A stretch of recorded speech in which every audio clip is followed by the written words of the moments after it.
Hello everyone, this is Nidhi Dubey and welcome to my channel Conceptual Startup. In this video, I will going to explain you about defense system of our country, which includes Army, Indian Navy and Air Force. So let's start the video. I will give you the full explanation in this. In today's video, we are going to study about defense system of India. हमारे India में country में defence system किस तरीके से उसको रखा गया है, इसके बारे में हम इसमें पढ़ेंगे। तो हम सबको पता है कि इंडिया जो है फर्मली बिलीव करता है वर्ल्ड पीस और सिक्योरिटी को प्रमोट करने में। मतलब हमारी जो कंट्री है वो हमेशा ही उसका क्या मानना रहता है कि यहाँ पर सभी देशों के साथ, सारी ही कंट्रीज़ के साथ वर्ल्ड पीस जो है, शांति जो है वो बनी रहे और सिक्योरिटी जो है, हमारी कंट्री की जो सिक्योरिटी है वो भी, उसको भी प्रमोट किया जाए और वो वैसी बनी रहे। इसने हमेशा ही जो एक इंस्ट्रूमेंटल है वो उसमें ट्राई किया है कि कैसे नेशनल और इंटरनेशनल डिस्प्यूट्स जो होते हैं, जो लड़ाइयाँ होती है, वॉर होती हैं, उसको कैसे उसमें एक म्यूचुअल निगोशिएशन जो है वो रखे और पीसफुल सेटलमेंट्स वहाँ पे वो करा सके। फिर इंडिया जो है वो हमेशा से ये एक्सपेक्ट करता है कि जो रिस्पॉन्स है हमारी नेबरिंग कंट्रीज़ का वो भी अच्छा रहे। मतलब जैसा हमारा रिलेशनशिप है नेबरिंग कंट्रीज़ के साथ, कुछ नेबरिंग कंट्रीज़ के साथ, वैसा ही व्यवहार वो हमारे साथ भी रखें। तो वो हमेशा ही कंसर्न्ड होता है किसमें, उसकी डिफेंस सिस्टम में, उसके डिफेंस में। मतलब उसकी जो फोर्सेस हैं, हमारी कंट्रीज़ की जो फोर्सेस हैं, उसमें वो क्या होता है, बहुत ज़्यादा कंसर्न होता है। और ये उसको स्ट्रेंथन करती हैं उसकी डिफेंस सिस्टम को और उसकी फोर्सेस को। किसकी फोर्सेस को? कंट्री की फोर्सेस को। फिर जो डिफरेंट नेशंस हैं हमारे वर्ल्ड के, उन्होंने ये प्रूव किया है कि जो इम्पोर्टेंस है सेफ्टी की, मतलब सेफ्टी की कंट्री की, वो होना कितना ज़रूरी है। फिर जो एक स्ट्रॉन्ग नेशन है वो उसकी बाउंड्रीज़ में कैसे उसको सेफ रखना है, कैसे उसमें फोर्सेस जो हैं वहाँ पे उनको तैनात करना है और कैसे फॉरेन अटैक से उसको बचाना है, और जो कुछ ऑनरेबल सॉल्यूशंस हैं डिस्प्यूट के, वॉर के, वो कैसे ढूंढना है। तो ये सारी चीज़ें उनको देखनी पड़ती है। तो जो अबव फैक्टर्स है जो अभी हमने देखे, तो स्ट्रॉन्ग डिफेंस सेटअप जो है यहाँ पे क्रिएट किया जाता है कंट्री की तरफ से, और एक पावरफुल आर्म्ड फोर्सेस जो हैं वो यहाँ पे ऑर्गेनाइज की जाती हैं। तो जो प्रेसिडेंट ऑफ इंडिया हैं वो कमांडर होते हैं, कमांडर इन चीफ होते हैं, ये तीनों ही सिक्योरिटी फोर्सेस के जो कि इंडिया में है। ये जो फॉर्मेशन है इंडियन डिफेंस फोर्सेस का, वो ऐसे यहाँ पे दिया गया है कि जो मेजर डिवीज़न है इंडियन डिफेंस फोर्स का, वो 3 पार्ट में इसको डिवाइड किया गया है। फर्स्ट होती है हमारी आर्मी, सेकंड होती है नेवी, और थर्ड होती है हमारी एयर फोर्स। आर्मी जो लैंड पे वॉर करती है, नेवी जो वाटर सरफेसेस पे जो भी वॉर होती है हमारी, वहाँ से हमको प्रोटेक्ट करती है, और एयर फोर्स जो एयर सरफेस में हमको, हमारी कंट्री को प्रोटेक्ट करती हैं।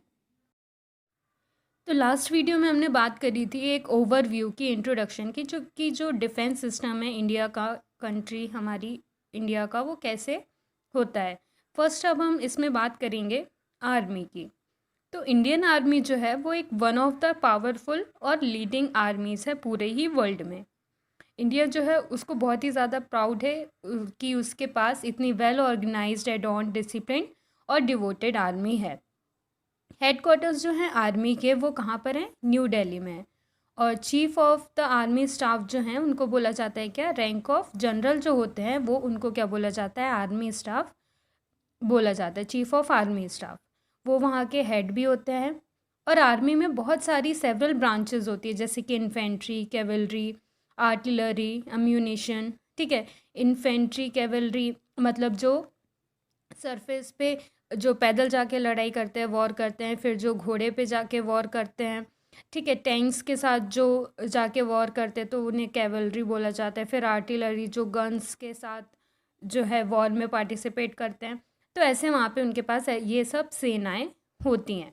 फिर उनके व्हीकल्स, मेडिकल, इंजीनियरिंग एक्सेट्रा, ये सारी ब्रांचेस भी उसमें इंक्लूड है। फिर जो आर्मी है वो ऑर्गेनाइज्ड होती है, उसको 5 कमांड्स में वो उसको ऑर्गेनाइज किया जाता है। तो फर्स्ट है the central, the eastern, the western, northern and southern commands. मतलब पूरे ही देखें तो नॉर्थ साउथ ईस्ट वेस्ट में हमारे यहाँ पे इसको ऑर्गेनाइज किया गया है। हर एक जो कमांड है इसमें सेपरेट हेड होते हैं, रिस्पॉन्सिबल होते हैं जो वहाँ के कमांड के लिए, वहाँ पर जो आर्मीज़ है उसके ऊपर कमांड रखने के लिए। ये जो ऑफिसर्स होते हैं, ये इनकी रैंक जो है वो एज अ लेफ्टिनेंट जनरल वहाँ पे होती है। तो यहाँ पे अलग अलग यहाँ पे दी गई है कि रैंक के अकॉर्डिंग इनको कैसे डिवाइड किया गया है, मीन्स हायर टू लोअर उनकी रैंक कैसी होती है। तो पोस्ट रैंक दी गई है ऑफिसर्स की और सोल्जर्स की। तो पोस्ट रैंक जो है ऑफिसर्स की, उसमें सबसे पहले होते हैं जनरल, सेकंड होते हैं लेफ्टिनेंट जनरल, देन इसके बाद major general, brigadier, colonial, left colonial, major, captain, lieutenant. फिर सोल्जर्स में भी ऐसे ही रैंक डिवाइडेड हैं। फर्स्ट जो हेड हैं सबसे मेजर, देन सूबेदार, हवलदार, नायक, लैंस नायक एंड फिर होते हैं सोल्जर। ठीक है, तो ये दो अभी हमने रैंक के बारे में पढ़ा। नेक्स्ट वीडियो में हम पढ़ेंगे अबाउट नेवी। लास्ट वीडियो में हमने पढ़ा था आर्मी के बारे में। इस वीडियो में हम बताएंगे कि जो नेवी है, एक ओवरव्यू जो दे रहे हैं हम अपनी तीनों ही फोर्सेस के बारे में, उसमें नेवी जो है ये किस तरीके से होती है। तो इंडिया जो है वो एक पेनिनसुला है। ज्योग्राफी में आपने पढ़ा होगा, पेनिनसुला मीन्स एक ऐसा लैंड जो कि तीनों तरफ किससे घिरा हुआ हो, वाटर से घिरा हुआ हो। तो जो कोस्टल एरियाज़ हैं इंडिया के, वो बहुत ही ज़्यादा वास्ट हैं, बहुत ही ज़्यादा बड़े हैं। तो ईस्ट में जो है वो वहाँ पे क्या है, बे ऑफ बंगाल है, और वेस्ट में क्या है, अरेबियन सी है, और साउथ में हमारे क्या है, इंडियन ओशियन है। सभी को ग्राफ से पता होगा। फिर जो ऑर्गेनाइज्ड और पावरफुल नेवी है हमारी, वो एक सेफगार्ड की तरह काम करती है कोस्टल एरियाज़ में, क्योंकि ताकि वहाँ से कोई जो है हमारे ऊपर हमको इन्वेड ना कर सके, वहाँ से कोई आक्रमण ना कर सके। तो इसलिए इनको वहाँ पर तैनात किया जाता है ताकि हमको वाटर सरफेसेस पे कोई भी वहाँ पे हमको हार्म ना पहुँचाए, इसलिए उनको वहाँ पर रखा जाता है। अकॉर्डिंगली जो स्ट्रॉन्ग नेवी है वो ऑर्गेनाइज्ड होती है इंडिया में, और इसके जो हेड है उनको बोला जाता है chief of the naval staff और या फिर एडमिरल। तो जो नेवल ऑर्गेनाइजेशन है उसको डिवाइड किया है 3 एरिया कमांड्स में। फर्स्ट है eastern naval command eight Visakhapatnam, ये कहाँ पे है, ईस्टर्न वाली है हमारी विशाखापट्टनम में। फिर वेस्टर्न नेवल कमांड जो है ये कहाँ है, हमारी मुंबई साइड में। ठीक है, वेस्ट में है मुंबई में है, ईस्टर्न में विशाखापट्टनम में है, और साउथ नेवल कमांड जो है ये है कोचीन में। तो हर एक कमांड जो है उसके एक अपने चीफ ऑफिसर होते हैं। फिर जो ऑफिसर होते हैं वो वाइस एडमिरल पोस्ट जो है रैंक उसमें होते हैं। फिर नेवी जो है उसमें भी जो है हेडक्वार्टर्स, उसके भी हेडक्वार्टर्स कहाँ पर लोकेटेड है, न्यू दिल्ली में। तो मेन नेवल वॉरशिप्स जो है इंडिया की वो कौन कौन सी हैं, जो उसकी नेवल वारशिप्स हैं, ठीक है, जिससे वो लोग वॉर करते हैं, जिससे वो लोग लड़ने जाते हैं।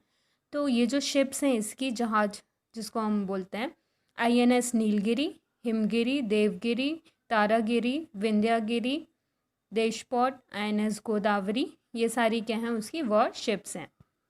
तो जो नेवी है उसके पास सर्विस शिप्स हैं और पेट्रोल एयरक्राफ्ट कैरियर्स भी हैं। इसके अलावा 2 फ्लीट्स जो है, वेस्टर्न फ्लीट और ईस्टर्न फ्लीट भी उसके पास है, जो कि मोबाइल कमांड्स होते हैं सी में। शिप यार्ड्स जो हैं वो सेटअप किए गए हैं कहाँ कहाँ पर, कोलकाता और गोवा में उसको सेटअप किया गया है। और शिप्स जो हैं वो कंस्ट्रक्ट होती हैं कहाँ पर बनाई जाती हैं, ये विशाखापट्टनम में बनाई जाती हैं। और नंबर ऑफ़ शिप्स जो हैं और या फिर जो सब मेरीन्स हैं, स्मॉलर क्राफ्ट हैं, ये कंस्ट्रक्ट किए जाते हैं नेवी के लिए इन यार्ड्स में, इन जगह पर इनको बनाया जाता है। 2001 में जॉइंट कमांड ऑफ आर्मी जो है, नेवी, एयरफोर्स, इनको सेटअप किया गया था अंडमान एंड निकोबार आइलैंड में। फिर न्यू सेंटर जो है नेवी INS कदम्बा, ये इस्टेब्लिश किया गया था कारवार में, और ये सिचुएटेड है कहाँ पर, 100 किलोमीटर दूर है ये किससे, गोवा से। तो नेक्स्ट वीडियो में हम पढ़ेंगे एयरफोर्स के बारे में। सो प्रीवियस वीडियो में हमने पढ़ा अपने आर्मी के बारे में, नेवी के बारे में। देन इस वीडियो में हम पढ़ने वाले हैं एयरफोर्स के बारे में। तो एयरफोर्स जो है वो एक बहुत ही ज़्यादा वाइटल रोल प्ले करती है हमारी डिफेंस सिस्टम में, हमारी कंट्री के डिफेंस सिस्टम में। और वाइटल टास्क जो है एयरफोर्स का, वो बॉम्बार्ड होता है, जैसे कुछ सेंसिटिव आर्म इंस्टॉलेशंस अगर हो रहे हैं कंट्री में, तो वो क्या करती है, उसको डिस्ट्रॉय करती है। मतलब उनके जो ट्रांसपोर्ट सिस्टम है उनको डिस्ट्रॉय करना, और जो कम्युनिकेशन है अटैकिंग कंट्री का उसको ख़त्म करना। तो इन सारी चीज़ों में ये एयरफोर्स जो है वो काम आती है। एयरफोर्स जो है और किन चीज़ों में हेल्प करती है, तो जैसे अगर कोई पेंडेमिक है, या फिर कोई जैसे बाढ़ आ गई है, फ्लड है, ड्राफ्ट है, तो इन सारी चीज़ों में क्या होता है, बाकी के लोगों को फूड्स प्रोवाइड करना। तो जो एयरफोर्स है वो हेल्प करती है आर्म्स को, बाकी के जो लोग हैं या फिर जो आर्मी है या नेवी है, अगर वो लोग कहीं पर फंसे हुए हैं तो उनको फूड प्रोवाइड करना भी जो है, ये किसका काम होता है, एयरफोर्स का।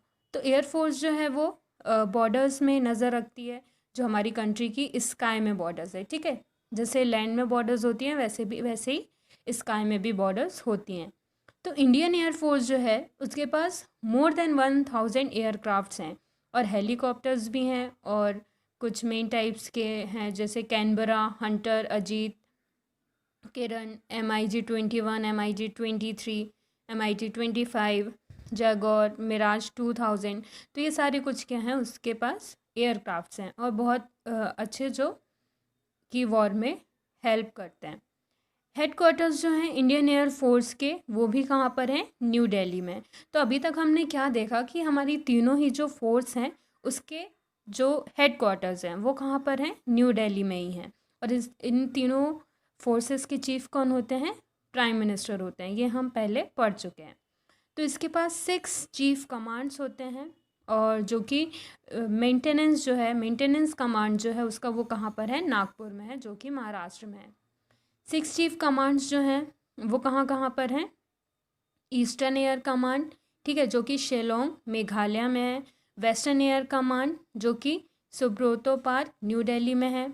फिर सेंट्रल एयर कमांड जो कि इलाहाबाद यूपी में है। फिर साउदर्न वेस्टर्न एयर कमांड जो कि गांधीनगर में। फिर एक और है साउदर्न एयर कमांड जो कि कहाँ पर है, तिरुवनंतपुरम में है। फिर ट्रेनिंग कमांड जो है वो कहाँ पर है, बेंगलोर में है। तो ऐसे 6 कमांड हैं इसके, जो कि अलग अलग जगह पर ये सिचुएटेड है। फिर इनके सेपरेट चीफ ऑफिसर्स जो हैं, सभी 6 कमांड्स के अलग अलग होते हैं, और इनमें सभी का जो रैंक है एयर मार्शल जो है वो उनको दिया जाता है।